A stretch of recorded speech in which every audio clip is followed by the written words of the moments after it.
Ils arrivèrent à l'autre bord de la mer, dans le pays des Gadaréniens.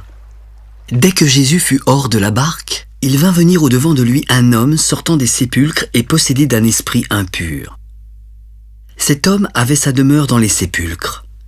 Personne ne pouvait plus le lier, même avec une chaîne, car souvent il avait eu les fers aux pieds et avait été lié de chaînes. Mais il avait rompu les chaînes et brisé les fers, et personne n'avait la force de le dompter.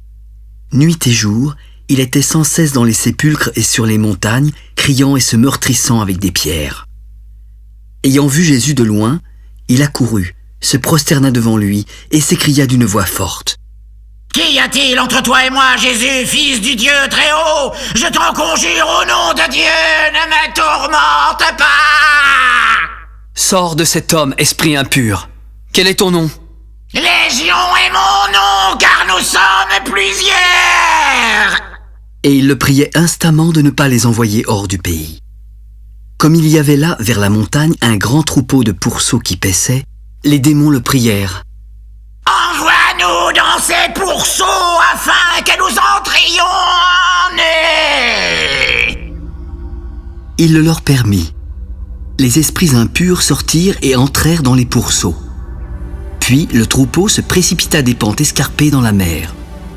Il y en avait environ 2000 et tous se noyèrent dans la mer. Ceux qui les faisaient paître s'enfuirent et répandirent la nouvelle dans la ville et dans les campagnes. Les gens allèrent voir ce qui était arrivé. Ils vinrent auprès de Jésus et ils virent le démoniaque, celui qui avait eu la légion, assis, vêtu et dans son bon sens. Ils furent saisis de frayeur. Ceux qui avaient vu ce qui s'était passé leur racontèrent ce qui était arrivé au démoniaque et au pourceau. Ils se mirent alors à supplier Jésus de quitter leur territoire. Comme il montait dans la barque, celui qui avait été démoniaque lui demanda la permission de rester avec lui. Jésus ne le lui permit pas, mais il lui dit « Va dans ta maison, vers les tiens, et raconte-leur tout ce que le Seigneur t'a fait, et comment il a eu pitié de toi. » Il s'en alla et se mit à publier dans la Décapole tout ce que Jésus avait fait pour lui. Ainsi, tous furent dans l'étonnement.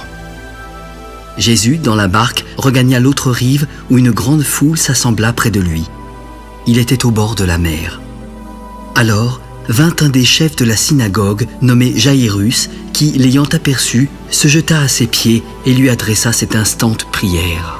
« Ma petite fille est à l'extrémité. Viens, impose-lui les mains afin qu'elle soit sauvée et qu'elle vive. » Jésus s'en alla avec lui et une grande foule le suivait et le pressait. Or, il y avait une femme atteinte d'une perte de sang depuis 12 ans. Elle avait beaucoup souffert entre les mains de plusieurs médecins. Elle avait dépensé tout ce qu'elle possédait et n'avait éprouvé aucun soulagement, mais était allée plutôt en empirant. Ayant entendu parler de Jésus, elle vint dans la foule par derrière et toucha son vêtement. « Si je puis seulement toucher ses vêtements, je serai guérie. » Au même instant, la perte de sang s'arrêta et elle sentit dans son corps qu'elle était guérie de son mal. Jésus, qui connut aussitôt en lui-même qu'une force était sortie de lui, se retourna au milieu de la foule. « Qui a touché mes vêtements ?» Ses disciples lui dirent « Tu vois la foule qui te presse et tu dis « Qui m'a touché ?» Il regardait autour de lui pour voir celle qui avait fait cela. La femme, effrayée et tremblante, sachant ce qui s'était passé en elle, vint se jeter à ses pieds et lui dit toute la vérité. « Ma fille, ta foi t'a sauvée.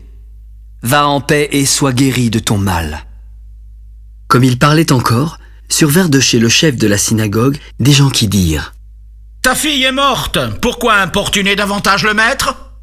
Sans tenir compte de ces paroles, Jésus dit au chef de la synagogue « Ne crains pas, crois seulement. » Et il ne permit à personne de l'accompagner, si ce n'est à Pierre, à Jacques et à Jean, frères de Jacques. Ils arrivèrent à la maison du chef de la synagogue, où Jésus vit une foule bruyante et des gens qui pleuraient et poussaient de grands cris. Il entra et leur dit « Pourquoi faites-vous tant de bruit et pourquoi pleurez-vous? L'enfant n'est pas morte, mais elle dort. » Comme il se moquait de lui, et ayant fait sortir tout le monde, il prit avec lui le père et la mère de l'enfant et ceux qui l'avaient accompagné. Puis il entra là où était l'enfant. Il la saisit par la main et lui dit Talita Kumi, ce qui signifie « Jeune fille, lève-toi, je te le dis ». Aussitôt, la jeune fille se leva et se mit à marcher, car elle avait 12 ans. Tous furent dans un grand étonnement. Jésus leur adressa de fortes recommandations pour que personne ne sût la chose et demanda qu'on donnât à manger à la jeune fille.